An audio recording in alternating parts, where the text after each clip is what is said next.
La vulgaridad es el aguafuerte de la mediocridad. En la ostentación de lo mediocre reside la psicología de lo vulgar, basta insistir en los rasgos suaves de la acuarela para tener el aguafuerte. Diríase que es una reviviscencia de antiguos atavismos. Los hombres se vulgarizan cuando reaparece en su carácter lo que fue mediocridad en las generaciones ancestrales. Los vulgares son mediocres de razas primitivas, habrían sido perfectamente adaptados en sociedades salvajes, pero carecen en la domesticación que los confundiría con sus contemporáneos. Si conserva una dócil aclimatación en su rebaño, el mediocre puede ser rutinario, honesto y manso, sin ser decididamente vulgar. La vulgaridad es una acentuación de los estigmas comunes a todo ser gregario, solo florece cuando las sociedades se desequilibran en desfavor del idealismo. Es el renunciamiento al pudor de lo innoble. Ningún ajetreo original la conmueve. Desdeña el verbo altivo y los romanticismos comprometedores. Su mueca es fofa, su palabra muda, su mirar opaco. Ignora el perfume de la flor, la inquietud de las estrellas, la gracia de la sonrisa, el rumor de las alas. Es la inviolable trinchera opuesta al florecimiento del ingenio y del buen gusto, es el altar donde oficia Panurgo y cifra su ensueño Bertoldo en servir de monaguillo. La vulgaridad es el blasón nobiliario de los hombres ensoberbecidos de su mediocridad, la custodian como al tesoro el avaro. Ponen su mayor jactancia en exhibirla, sin sospechar que es su afrenta. Estalla inoportuna en la palabra o en el gesto, rompe en un solo segundo el encanto preparado en muchas horas, aplasta bajo su zarpa toda eclosión luminosa del espíritu, incolora, sorda, ciega, insensible, nos rodea y nos acecha. Deleítase en lo grotesco, vive en lo turbio, se agita en las tinieblas. Es a la mente lo que son al cuerpo los defectos físicos, la cojera o el estrabismo, es incapacidad de pensar y de amar, incomprensión de lo bello, desperdicio de la vida, toda la sordidez.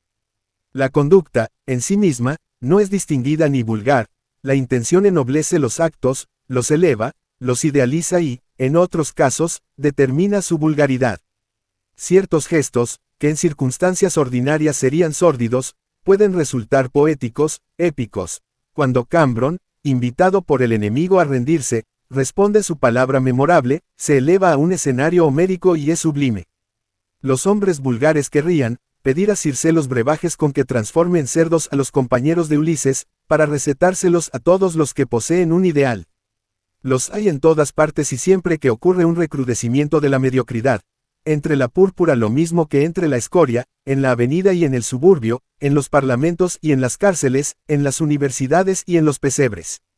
En ciertos momentos osan llamar ideales a sus apetitos, como si la urgencia de satisfacciones inmediatas pudiera confundirse con el afán de perfecciones infinitas. Los apetitos se hartan, los ideales nunca. Repudian las cosas líricas porque obligan a pensamientos muy altos y a gestos demasiado dignos. Son incapaces de estoicismos. Su frugalidad es un cálculo para gozar más tiempo de los placeres, reservando mayor perspectiva de goces para la vejez impotente. Su generosidad es siempre dinero dado a usura. Su amistad es una complacencia servil o una adulación provechosa. Cuando creen practicar alguna virtud, degradan la honestidad misma, afeándola con algo de miserable o bajo que la macula.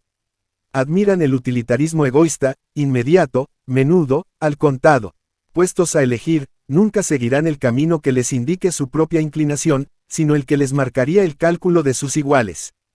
Ignoran que toda grandeza de espíritu exige la complicidad del corazón. Los ideales irradian siempre un gran calor, sus prejuicios, en cambio, son fríos, porque son ajenos. Un pensamiento no fecundado por la pasión es como los soles de invierno, alumbran pero bajo sus rayos se puede morir helado. La bajeza del propósito rebaja el mérito de todo esfuerzo y aniquila las cosas elevadas. Excluyendo el ideal queda suprimida la posibilidad de lo sublime.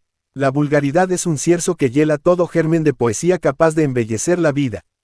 El hombre sin ideales hace del arte un oficio, de la ciencia un comercio, de la filosofía un instrumento, de la virtud una empresa, de la caridad una fiesta, del placer un sensualismo. La vulgaridad transforma el amor de la vida en pusilanimidad, la prudencia en cobardía, el orgullo en vanidad, el respeto en servilismo.